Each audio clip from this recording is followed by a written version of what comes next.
Welcome to future with SSC classes.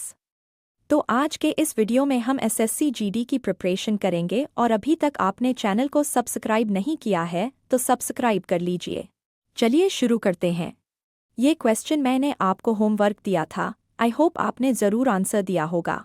अगर आप पिछला वीडियो नहीं देखे हैं तो ज़रूर देख लीजिएगा। चलिए शुरू करते हैं। क्वेश्चन नंबर 1, भारतीय संविधान का निम्नलिखित में से कौन सा अनुच्छेद जबरन श्रम को प्रतिबंधित करता है और शोषण को रोकता है? Which of the following articles of the Indian Constitution prohibits forced labor and prevents exploitation?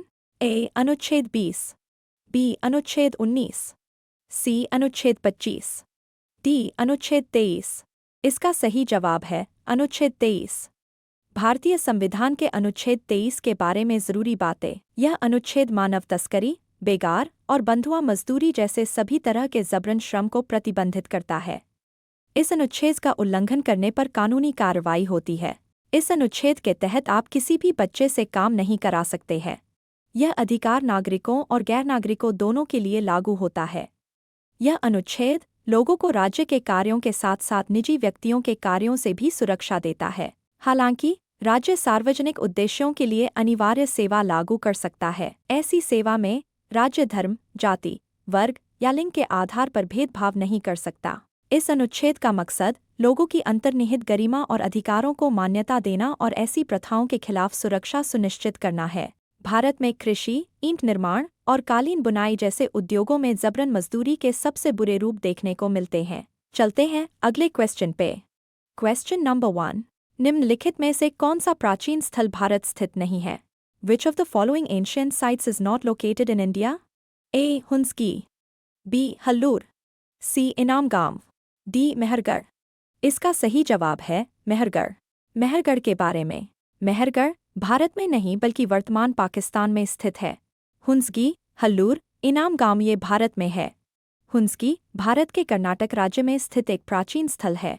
यह अपने पुरापाषाण और नवपाषाणकालीन पत्थर के औजारों और कलाकृतियों के लिए जाना जाता है। हल्लूर उत्तर प्रदेश और कर्नाटक दोनों राज्यों में है। इनामगांव घोड़ नदी पर स्थित है। घोड़ नदी पश्चिमी भारत के महाराष्ट्र के पुणे जिले में स्थित है। चलते हैं अगले क्वेश्चन पे। क्वेश्चन नंबर 2, मार्च 1919 में एक खिलाफत समिति का गठन किया गया था। इन मार्च 1919 a खिलाफत committee was formed in A. Bombay, B. Delhi, C. Amritsar, D. Calcutta. इसका सही जवाब है बम्बई में। खिलाफत समिति के बारे में। मार्च 1919 में बम्बई में खिलाफत समिति का गठन किया गया।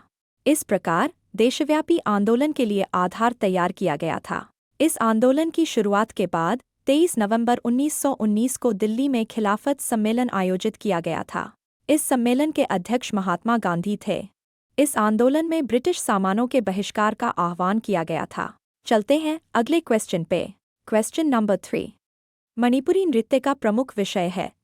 The main theme of Manipuri dances. A. भक्ति, B. युद्ध, C. राष्ट्रभक्ति, D. साहस। इसका सही जवाब है भक्ति है। मणिपुरी नृत्य के बारे में। मणिपुरी नृत्य का प्रमुख विषय भक्ति है। खास तौर पर भगवान कृष्ण और राधा के प्रति मणिपुरी नृत्य में प्रकृति और पौराणिक कथाओं के तत्व भी शामिल है।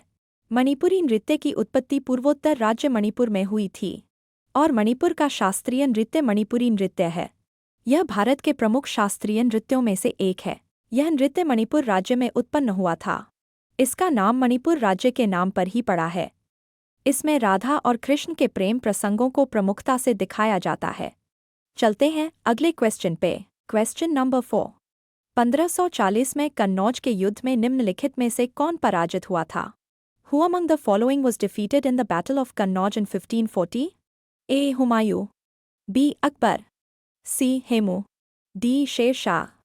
इसका सही जवाब है हुमायूं। कन्नौज का युद्ध के बारे में। कन्नौज का युद्ध शेरशाह सूरी और हुमायूं के बीच 17 मई 1540 को उत्तर प्रदेश के कन्नौज में लड़ा गया था। इस युद्ध को बिलग्राम की लड़ाई के नाम से भी जाना जाता है। 1540 में कन्नौज के युद्ध में मुगल सम्राट हुमायूं को अफगान शासक शेर शाह सूरी ने हराया था। इस युद्ध के बारे में कुछ खास बातें। कन्नौज के युद्ध से पहले चौसा की लड़ाई में शेर शाह सूरी ने हुमायूं को हराया था। इस युद्ध में हुमायूं ने अपने भाइयों अस्करी मिर्जा और हिंदल मिर्जा को साथ लिया था। हुमायूं ने चौसा की लड़ाई में जो गलत निर्णय लिए थे, उनकी वजह से वह इस युद्ध में भी हार गया। इस युद्ध के बाद शेरशाह सूरी ने कई सालों तक आगरा और दिल्ली पर शासन किया। चलते हैं अगले क्वेश्चन पे। Question number 5। सिंचाई की निम्नलिखित में से किस विधि में पानी बूंद बूंद करके सीधे जड़ों के पास गिरता है? In which of the following methods of irrigation, waterfalls drop by drop directly near the roots? A. हाथ से सिंचाई। B. फव्वारा प्रणाली। C. पार्श्व चाल सिंचाई। D. ड्रिप प्रणाली। इसका सही जवाब है ड्रिप प्रणाली। ड्रिप प्रणाली के बारे में। ड्रिप सिंचाई सिंचाई की एक आधुनिक पद्धति है। इसमें पानी को पौधों की जड़ों पर बूंद बूंद करके टपकाया जाता है। इसे टपक सिंचाई या बूंद बूंद सिंचाई भी कहते हैं। ड्रिप सिंचाई के जरिए पानी और पोषक तत्वों की बचत होती है। इस पद्धति में पानी का अपव्यय बहुत कम होता है। ड्रिप सिंचाई के फायदे। ड्रिप सिंचाई में पानी की बचत होती है। इसमें पानी और पोषक तत्वों का सही मात्रा में और सही समय पर इस्तेमाल होता है। इससे पौधे बेहतर तरीके से विकसित होते हैं। ड्रिप सिंचाई से खाद और उर्वरक का सही इस्तेमाल होता है। इससे फल जल्दी पकते हैं और स्वस्थ होते हैं। ड्रिप सिंचाई के लिए ज़रूरी उपकरण: water pump, filtration unit, main line, sub main line, lateral pipe, dripper, control valve, portable transportation, fertilizer tank या वेंट। चलते हैं अगले क्वेश्चन पे। Question number 6। Aga Khan Palace Maharashtra के कहाँ शहर में स्थित है? Aga Khan Palace is located in which city of Maharashtra? A. Pune, B. Aurangabad, C. Ahmednagar, D. Mumbai. इसका सही जवाब है पुणे। आगा खान पैलेस के बारे में। आगा खान पैलेस पुणे के यरवदा इलाके में स्थित है। आगा खान पैलेस भारत के स्वतंत्रता संग्राम से जुड़ा एक ऐतिहासिक भवन है। इसे सुल्तान मोहम्मद शाह आगा खान तृतीय ने 1892 में बनवाया था। यह महल भारत छोड़ो आंदोलन के दौरान महात्मा गांधी, उनकी पत्नी कस्तूरबा गांधी, उनके सचिव महादेव देसाई, सरोजिनी नायडू और कई अन्य लोगों के लिए जेल के तौर पर इस्तेमाल किया गया था। कस्तूरबा गांधी और महादेव देसाई की मृत्यु इसी महल में हुई थी।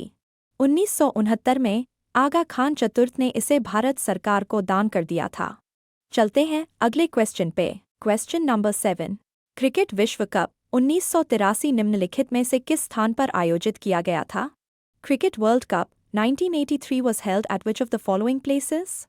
A. England, B. Australia, C. West Indies, D. Bharat. इसका सही जवाब है इंग्लैंड में। 1983 का क्रिकेट विश्व कप इंग्लैंड और वेल्स में आयोजित किया गया था। क्रिकेट विश्व कप 1983 से जुड़ी कुछ बातें। 1983 क्रिकेट विश्व कप टूर्नामेंट का तीसरा संस्करण था। यह 9 से 25 जून 1983 तक इंग्लैंड और वेल्स में आयोजित किया गया था और भारत ने जीता था। इस आयोजन में 8 देशों ने भाग लिया था। इंग्लैंड, भारत, पाकिस्तान और वेस्ट इंडीज़ ने सेमीफाइनल के लिए क्वालिफाई किया। भारत ने इस मैच में वेस्ट इंडीज़ को 43 रनों से हराकर अपना पहला विश्व कप खिताब जीता था। भारत ने पहले बैटिंग करते हुए 183 रन बनाए थे। वेस्ट इंडीज़ की पूरी टीम 52 ओवर में 140 रन पर आउट हो गई थी। 43 रन से इंडिया मैच जीत गई थी। चलते हैं अगले क्वेश्चन पे। Question number 8। निम्नलिखित में से कौन अप्रैल 2021 तक भारत के लंबे समय तक रहने वाले प्रधानमंत्री थे? Who among the following was the longest serving Prime Minister of India till April 2021? A. Jawaharlal Nehru, B. Indira Gandhi, C. I. के गुजराल, D. नरेंद्र मोदी। इसका सही जवाब है जवाहरलाल नेहरू। जवाहरलाल नेहरू भारत के सबसे लंबे समय तक प्रधानमंत्री रहे। वे भारत के पहले प्रधानमंत्री भी थे।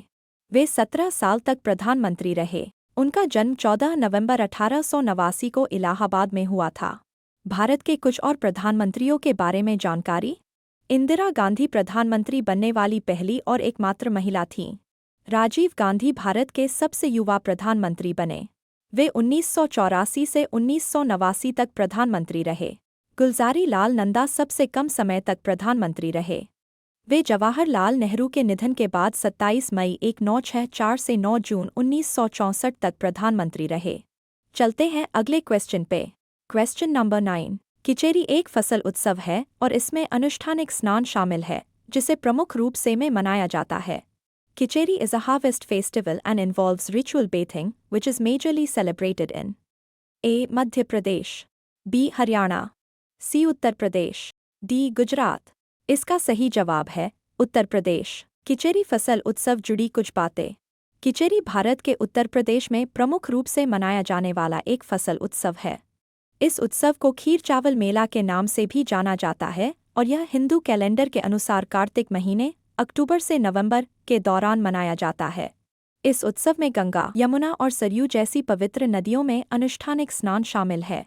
आज के लिए इतना ही, मिलते हैं अगले वीडियो में। Thanks for watching.